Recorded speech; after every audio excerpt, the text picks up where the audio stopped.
It takes a whole lot to run this organization and those loving arms that our veterans are supposed to return home to. Well, it starts with a big pair of arms as the head of this organization. So without further delay, I'll hand it over to Paul Rieckhoff, an Iraq War veteran and the executive director. Thank you very much, Brian. Yeah, his hearing's good. But, you know, NBC elevators can be chaotic. But thank you, Brian. You know, and since you're a guy from New Jersey, we thought you'd like hearing a little Bon Jovi from the kids at PS22. Now, we tried to get the situation for you too, but unfortunately the Jersey Shore kids were booked up. But Brian, we're incredibly grateful for your leadership and your support.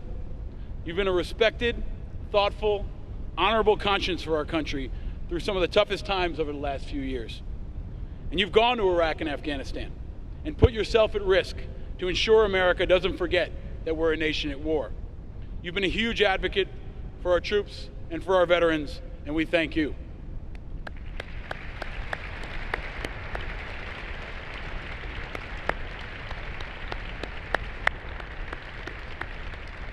And how about the amazing young women and men of PS22? Please give them one more round of applause.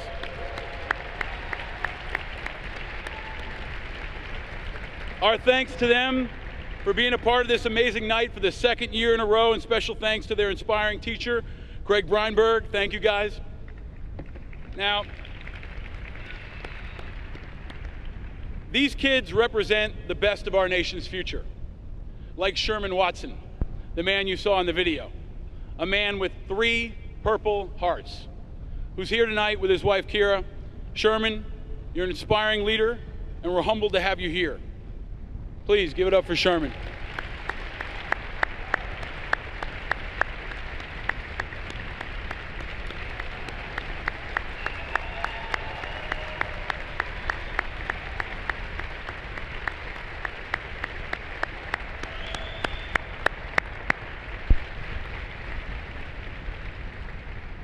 And Sherman, to you and all the other Marines in the room, I want to wish you all a very happy Marine Corps birthday. Hoorah!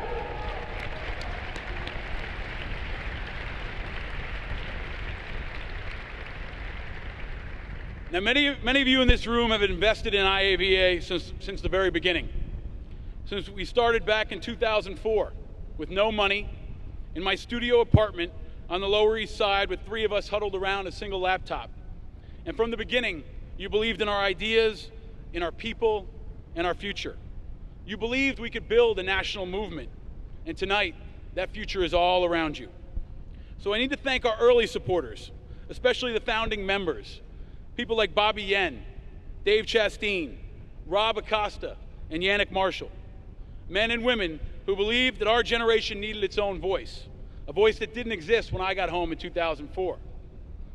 Thanks also goes to our amazing board, and especially to our relentless chairman, Ed Vick, who's also a Vietnam veteran. He's also a newlywed. Congratulations to you and Stephanie.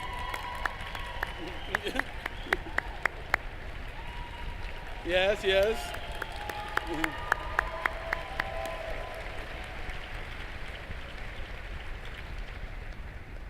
She deserves a lot more applause than you. And a special thanks goes to our underwriting sponsor, Google. Thank you, Google, for your support. Absolutely.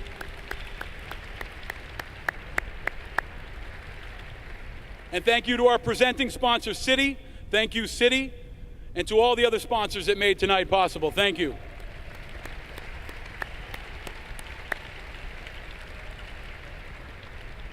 I also want to acknowledge some special guests and elected officials. Mayor Bloomberg will be joining us shortly, Congressman Jerry Nadler, Congressman Patrick Murphy, the first Iraq veteran ever elected to Congress,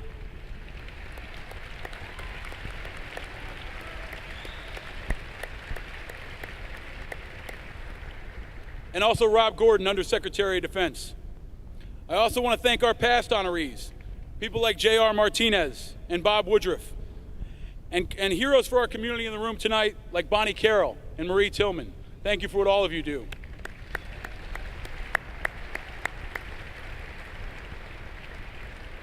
And Super Bowl champion coach Bill Cowher. Yeah. Now you're gonna hear from him later. Now, Coach, you've been in our corner for some time now fighting for new vets. You've been to Iraq and you've been a huge IAVA supporter. And Coach, I hope we're making you feel at home here in New York. It's an amazing city, right? A lot better than Dallas, right? And you know, more than one person told me during cocktails they thought you'd look real good in Giants blue. We can talk about that later. I also want to send a shout out to our incredible troops in Iraq and Afghanistan.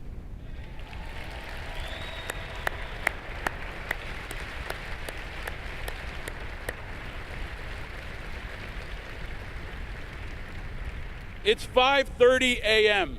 in Afghanistan right now. 5:30 a.m., where thousands of troops are heading out on patrol or to man a guard post. So let's please acknowledge them and especially their families.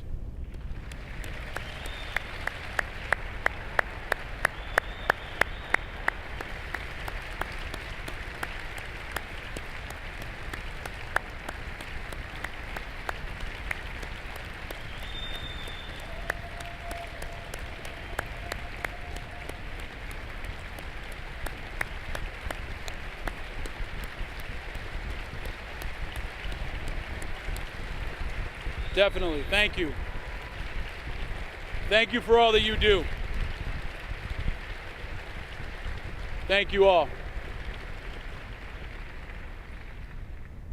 And we must also take a minute to remember all those we've lost.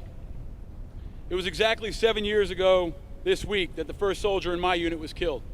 Specialist Robert Wise from Tallahassee, Florida, was killed just outside the gate of our FOB by a roadside bomb. He was 21 years old.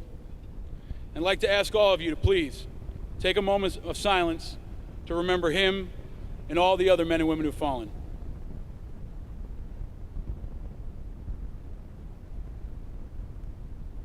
Thank you. And finally, I want to thank the veterans in this room tonight, the men and women of all generations who've given so much to make our country great. So if you've ever worn the uniform of the United States, please stand or raise your hand to be recognized now.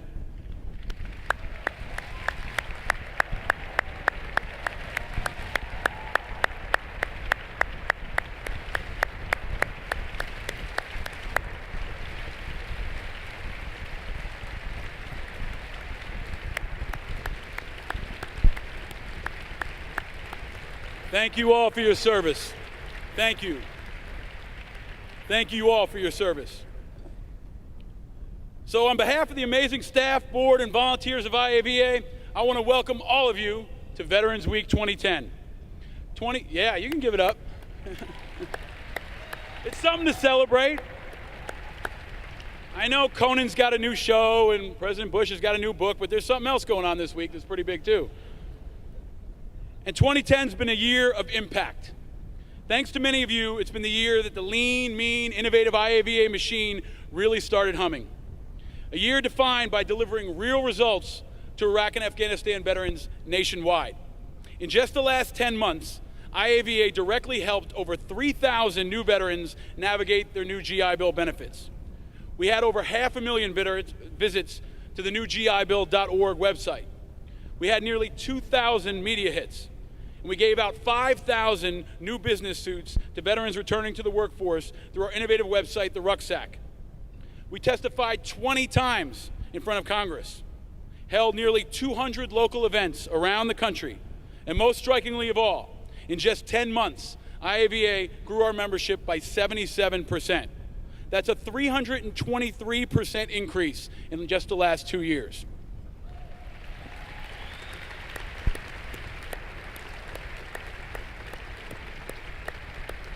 So 2010's been defined by resources and by rewards, but also by saving lives. We're preventing suicides. We're breaking down stigma. We're empowering leaders and building America's next greatest generation. And we're doing it by working together, veterans and civilians alike, across political lines, geographic barriers, and ideological differences. This dedication to service and community is embodied by tonight's honorees. David Gelbaum. David Gelbaum is a name you may not have heard before tonight, but yet no person in American history has made a greater, more forward-looking investment in America's newest veterans and their families. David's a quiet hero who saved countless lives and created a foundation of nonprofit innovation in America that will span generations. If you're a veteran of Iraq or Afghanistan, whether you know it or not, your life has been impacted by David's inspiring leadership. And his historic investment is resulting in the success of veterans like our second honoree, Wes Moore. A dynamic, driven, inspirational leader, Wes is a defining face of the next greatest generation. He's taking the values and the skills instilled in him by the Army to show the country that we can be leaders both in and out of the military. And at a time when Iraq and Afghanistan vets are often portrayed as villains or victims, Wes shows not only the country but the entire world that we're something else, victors. We're victorious over challenges, we're victorious over adversity, and we're victorious in our future.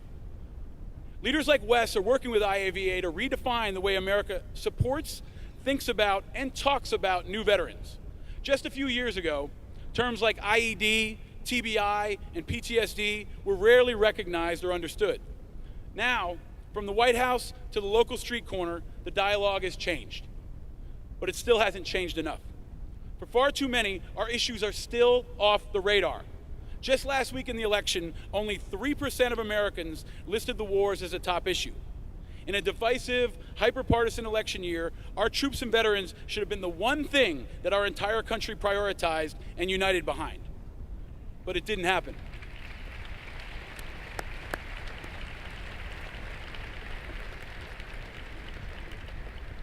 And despite what the president says, our community knows that combat operations in Iraq are not over. We've still got 50,000 troops in Iraq and thousands of families waiting at home who know that combat operations have not ended. And our troops there still need our attention, and they need our support. And the 2.2 million Iraq and Afghanistan veterans that have served since 9/11 need our support too. Not just a thank you, but real, tangible support. With the suicide rate at the highest it's been in 30 years, our country can't afford to lose focus on its warriors now.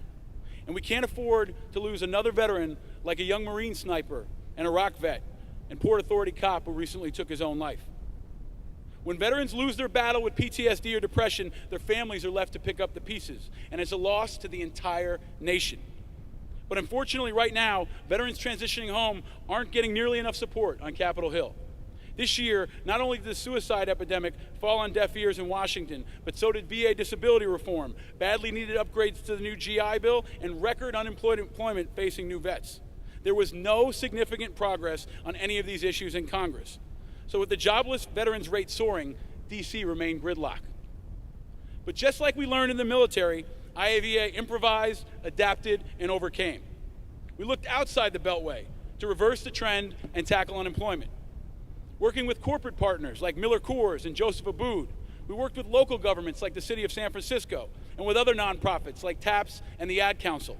And together, we're showing the world that if a man or woman can command a platoon of Marines in Fallujah with the right training and support, running a sales team in Texas is a piece of cake.